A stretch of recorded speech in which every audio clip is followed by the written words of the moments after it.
안녕하세요. 떠먹여주는 지식 떠먹지입니다. 우크라이나의 끝없는 평원에서 러시아 병사들이 장갑차를 버리고 맨몸으로 걷기 시작했습니다. 21세기 첨단전의 상징이라던 장갑차들은 드론의 감시망을 단 1m도 통과하지 못한 채 고철 덩어리로 변했기 때문이죠. 이 지옥 같은 소모전에서 러시아군 사상자는 120만 명을 돌파했고 점령한 땅은 하루 평균 고작 70m에 불과합니다. 그런데 여기서 진짜 공포는 이 비극이 결코 남의 일이 아니라는 점입니다. 전쟁이 끝나고 나면 미국이 쥐고 있던 칼끝이 다음으로 어디를 향할지 우리는 알고 있거든요. 그 칼날 끝에 바로 우리 한반도가 놓여 있습니다. 우리가 미국에게 없어서는 안 될 귀중한 파트너인지 아니면 다음 전쟁터로 끌려가는 총알바지인지 그 운명을 가를 소름 돋는 진실을 지금부터 떠먹여 드리겠습니다. 구독과 좋아요는 영상 제작에 큰 힘이 됩니다. 세계 최강이라는 수식어를 독점해온 미 해군이 정작 자기들의 거대한 군함을 수리하고 유지보수할 조선소가 없어 쩔쩔매고 있다면 여러분은 이 사실을 믿으시겠습니까? 이것은 비유가 아니라 2026년 현재 미국 안보의 가장 치명적인 약점을 드러내는 적나라한 팩트입니다. 2차 세계대전 당시 전 세계의 바다를 호령하며 불과 몇 달 만에 거대한 항공모함을 찍어내듯 건조해내던 미국의 위상은 이제 전설 속의 이야기가 되었습니다. 현재 미국이 전 세계 선박 건조 시장에서 차지하는 비중은 0.04%라는 사실상 0에 수렴하는 수준으로 곤두박질 쳤죠. 단순히 점유율의 문제가 아닙니다. 이것은 국가 안보를 지탱할 산업 생태계 자체가 증발해버렸음을 의미합니다. 미국 본토에서 군함 한 척을 건조하거나 대규모 수리를 진행하는 데 드는 비용은 한국과 비교했을 때 무려 6배에 달하며 소요되는 기간은 7배나 더 길어지는 심각한 비효율의 늪에 빠져 있습니다.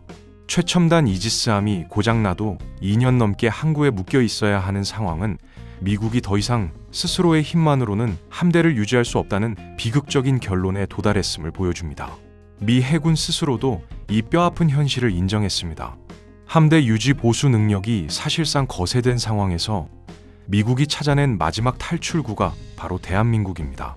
바로 여기서 하나오션과 삼성중공업을 필두로 한 한국조선업이 미국의 안보를 지탱하는 가장 핵심적인 생명줄을 거머쥐게 된 것이죠. 이 관계는 단순히 돈을 주고받는 흔한 하청 계약이 아닙니다. 지난번 미 해군 군함 한 척이 국내 조선소에 입항했을 때 벌어진 일화는 양국의 관계가 어떻게 역전되었는지를 극명하게 보여줍니다. 한국의 기술진들은 정비를 진행하던 과정에서 미 해군조차 미처 파악하지 못했던 함체의 미세한 추가 결함을 스스로 발견해냈습니다. 과거의 관행대로라면 계약된 부분만 고치고 일찍 퇴근하는 것이 관례였겠지만 한국 기업은 그 위험성을 자발적으로 상세히 보고하고 해결책까지 제시했습니다.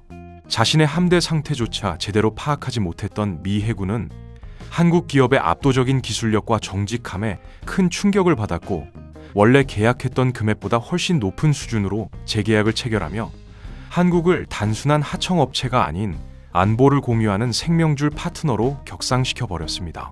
이제 한국은 미국이 베푸는 은혜를 받으며 동맹의 보호만 기다리는 피동적인 국가가 아닙니다.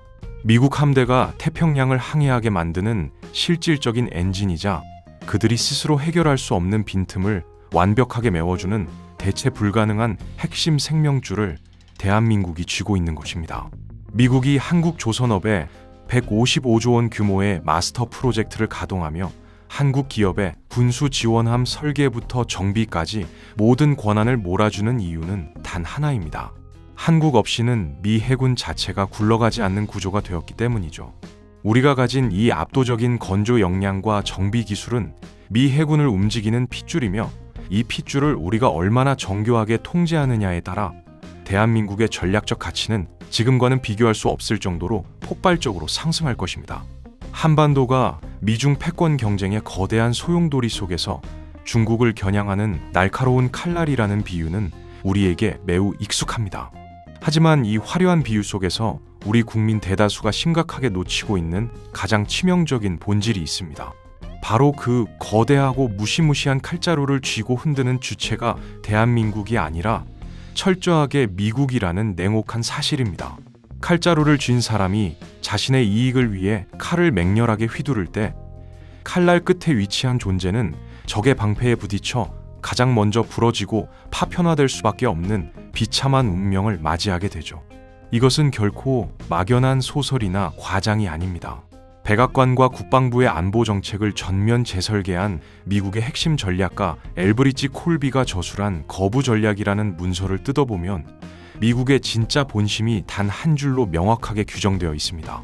미국의 절대적인 국가적 목적은 중국이 아시아 제국에서 패권을 장악하는 것을 원천 거부하는 것이며, 이를 위해 모든 동맹국과의 관계는 미국에 대한 실질적인 기여도에 따라 철저하게 조건부로 운영한다는 냉정하고도 오만한 원칙을 명시해 두었습니다.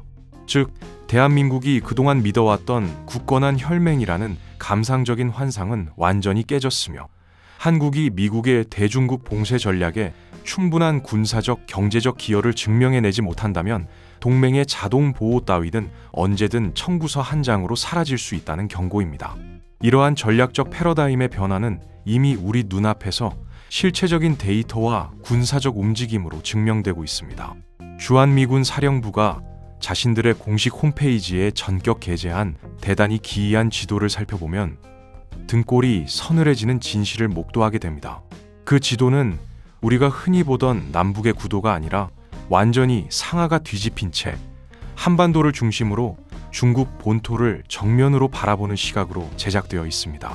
그리고 서울에서 평양까지의 거리뿐만 아니라 중국의 심장인 베이징, 대만, 해협의 타이베이, 그리고 남중국해의 마닐라까지의 실전 거리가 킬로미터 단위로 정밀하게 표시되어 있죠.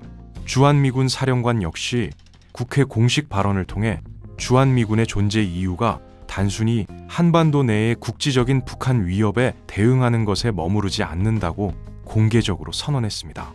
길고 지루한 외교적 성명서 대신 지도 한 장과 사령관의 발언을 통해 주한미군의 실질적인 작전 반경과 전략적 타격 목표가 이미 대만과 필리핀 즉 중국의 턱 밑을 향해 완전히 재편되었음을 전 세계에 흘린 셈입니다.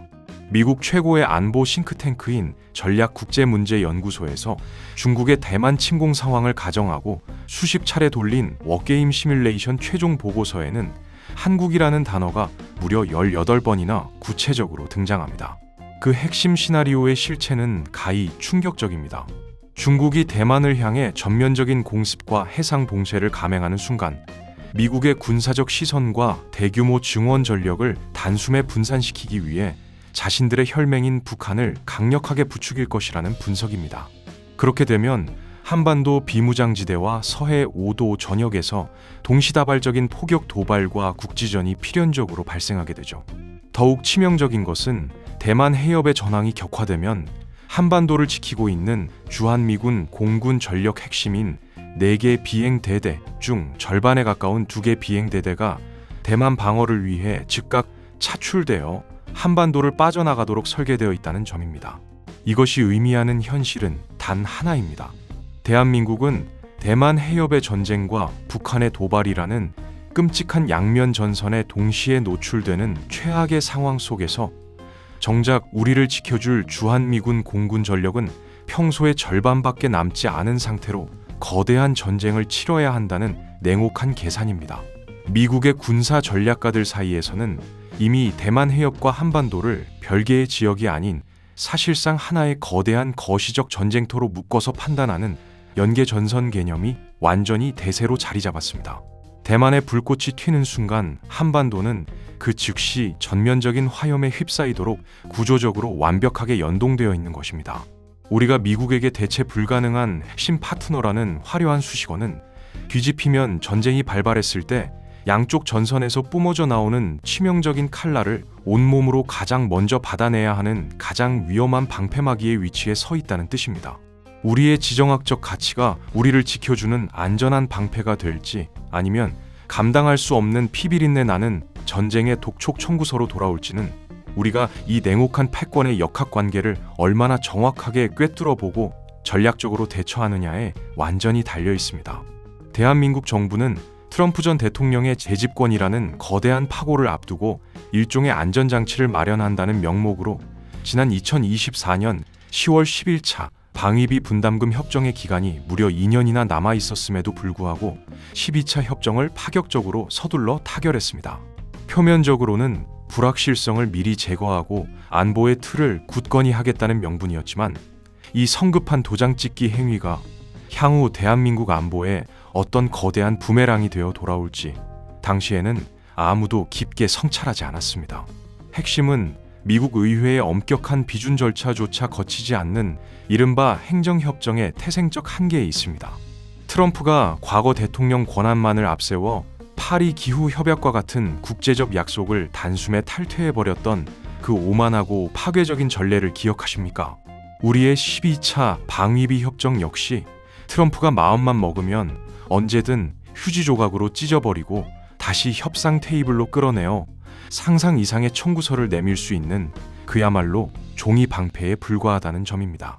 트럼프가 공개석상에서 요구한 연간 100억 달러라는 수치는 단순히 돈 싸움으로 치부할 문제가 결코 아닙니다. 현재 우리가 지불하는 분담금과 비교하면 무려 9배에 달하는 이 천문학적인 금액은 그 자체로 동맹의 근간을 흔드는 압박이며 그 이면에는 더욱 섬뜩한 전략적 요구가 도사리고 있습니다. 트럼프의 계산법에 따르면 주한미군은 이제 북한이라는 국지적 위협에만 매몰되어 있을 군대가 아닙니다.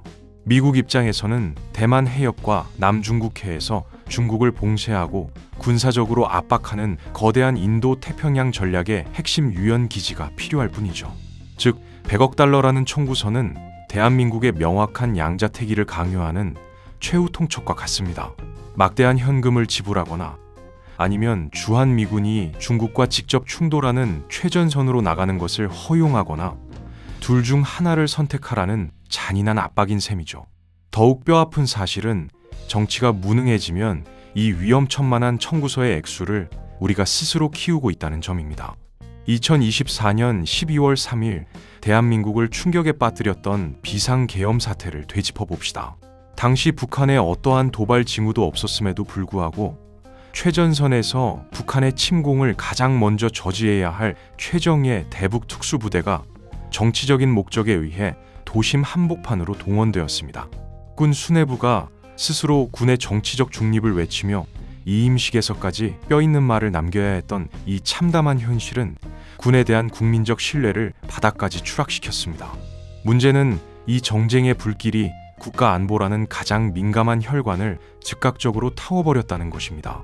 계엄 선포 직후 미국 국방장관의 방한이 전격적으로 취소되고 한미 안보 채널의 핵심인 협의그룹 회의까지 무기한 연기되었습니다. 동맹의 핵심 연결고리가 정치적 혼란이라는 이유 하나만으로 뚝 끊겨버린 것은 외교적 결례를 넘어선 안보적 재난이었습니다. 트럼프 당선인 측 핵심 인맥과 물밑에서 대화를 나눌 수 있었던 소중한 기회들조차 국가적 혼란 속에 모두 증발해버렸죠. 국제 정치에서 신뢰라는 것은 하루아침에 무너지는 반면 다시 쌓아 올리는 데는 수년의 세월과 막대한 비용이 소요됩니다.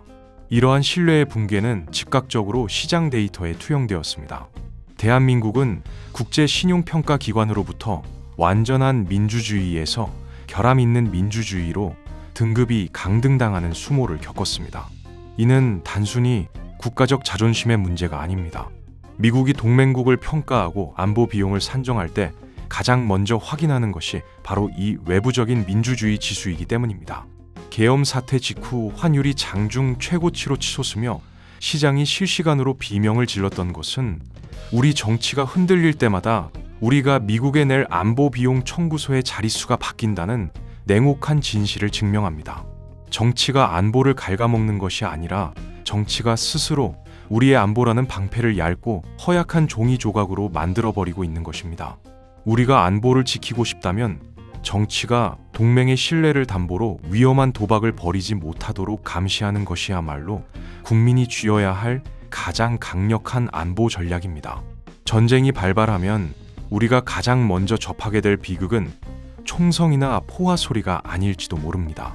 여러분의 손에 들려있는 스마트폰이 툭 소리와 함께 먹통이 되고 지구 반대편의 공장이 멈춰서는 경제적 대혼란이 먼저 들이닥칠 것입니다. 블룸버그 이코노믹스가 분석한 최악의 시나리오에 따르면 한반도에서 전면전이 터질 경우 세계 경제가 입을 손실은 우크라이나 전쟁 당시의 충격보다 무려 2배 이상 많게는 수십 배에 달할 것으로 추산됩니다. 도대체 왜 한반도라는 작은 땅덩어리에서 벌어지는 전쟁이 전 세계적인 경제 대공황을 유발하는 것일까요? 그 해답은 바로 대한민국의 심장부인 수도권의 처참하리만큼 빽빽하게 밀집된 글로벌 공급망의 급소에 있습니다. 대한민국의 제조업과 최첨단 반도체 생산 기지의 70% 이상이 북한의 장사정포와 방사포 사정권 내에 있는 수도권과 그 인근에 몰려 있다는 사실은 이제 공공연한 비밀입니다. 우리가 매일 아침 출근하는 경기도의 산업단지와 판교의 데이터 센터, 그리고 세계 최고의 수율을 자랑하는 반도체 팹들이 위치한 곳은 군사학적으로 보면 세계 경제가 목숨줄을 쥐고 있는 급소 그 자체입니다. 만약 여기에 단 몇 발의 포탄이라도 떨어진다면 그 즉시 전 세계 스마트폰 생산 라인은 멈추고 컴퓨터와 자동차 공장들은 부품 공급이 끊겨 줄도산의 위기에 처하게 됩니다. 이것은 단순히 한국의 경제적 타격으로 끝나지 않습니다. 전 세계인들의 일상이 멈추고 지구 반대편의 일자리까지 하루아침에 흔들리는 글로벌 경제의 연쇄 붕괴가 시작되는 것입니다. 우리가 쥐고 있는 이 카드는 지독한 양면성을 가지고 있습니다. 우리가 세계 경제의 핵심 엔진을 돌리고 있다는 사실은 역설적으로 우리를 침략으로부터 보호하는 강력한 방패가 되기도 하지만 동시에 그만큼 적대 세력에게는 가장 먼저 타격해야 할 매력적인 표적이 된다는 것을 의미합니다. 한반도의 평화가 깨지는 순간 대한민국은 스스로를 지킬 수 있는 능력을 상실할 뿐만 아니라 전 세계를 향해 우리를 도와주지 않으면 너희들의 경제도 함께 죽는다는 비명 섞인 협박을 보내야 하는 위태로운 처지에 놓게 되는 것이죠. 우리가 지난 수십 년간 일궈낸 반도체와 첨단 제조업의 성취가 역설적으로 한반도를 지구상에서 가장 화력이 집중된 위험지대로 만들어버린 셈입니다. 더욱 심각한 것은 이러한 인프라 집중 현상이 국가의 전략적 생존을 위협하는 지경에 이르렀음에도 우리 내부의 정치적 논리는 여전히 과거의 안보 만능주의에 매몰되어 있다는 점입니다.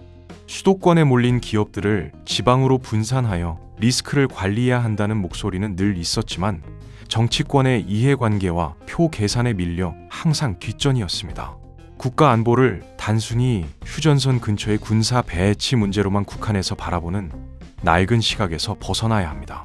이제 대한민국의 안보는 국방부의 레이더망뿐만 아니라 삼성과 하이닉스의 생산 설비가 어떻게 배치되어 있고 우리의 경제적 급소가 어디인지, 그리고 적이 그 급소를 타격할 때 우리가 어떻게 세계 경제를 방패로 삼아 맞설 것인지에 대한 고도의 경제 안보 전략으로 진화해야 합니다. 대한민국이 쥐고 있는 이 카드가 단순한 위협이 될지 아니면 세계가 우리를 보호해야만 하는 강력한 방패가 될지는 우리의 정치적 영향력에 달려 있습니다. 수도권의 경제를 몰아넣는 기형적인 구조를 그대로 방치한 채 강대국들의 패권 다툼 속에서 줄타기를 계속하는 것은 스스로 급소를 적의 칼날 앞에 갖다 바치는 것과 다름없습니다. 우리가 가진 경제적 가치를 안보라는 방패로 환원하기 위해서는 내부의 정쟁을 멈추고 국가의 인프라를 지리적으로, 경제적으로, 그리고 전략적으로 어떻게 분산하고 방어할 것인지에 대한 냉혹한 현실 인식이 필요합니다. 우리의 일상, 우리의 일자리, 그리고 우리의 스마트폰조차도 안보라는 거대한 체스판 위에 전략 자산임을 깨닫는 것. 그것이 우리가 쥐고 있는 이 양면의 칼을 제대로 다루는 첫 번째 단계입니다. 대한민국은 지금 미국조차 결코 대체할 수 없는 조선업과 방위산업이라는 강력한 전략적 패를 쥐고 있습니다. 미국의 함대 건조 능력은 이미 괴멸적인 수준으로 전락했고 우리가 쏟아내는 압도적인 기술력의 K방사는 글로벌 무기 시장의 표준을 바꾸고 있습니다. 이 카드는 제대로 휘두르기만 한다면 우리를 지키는 거대한 방패가 됩니다. 미국이 한국의 조선소 없이는 태평양 전략을 유지할 수 없다는 사실을 깨닫게 하는 것. 그것이야말로 안보의 가장 강력한 비대칭 무기이기 때문입니다. 오늘 이야기는 여기까지입니다.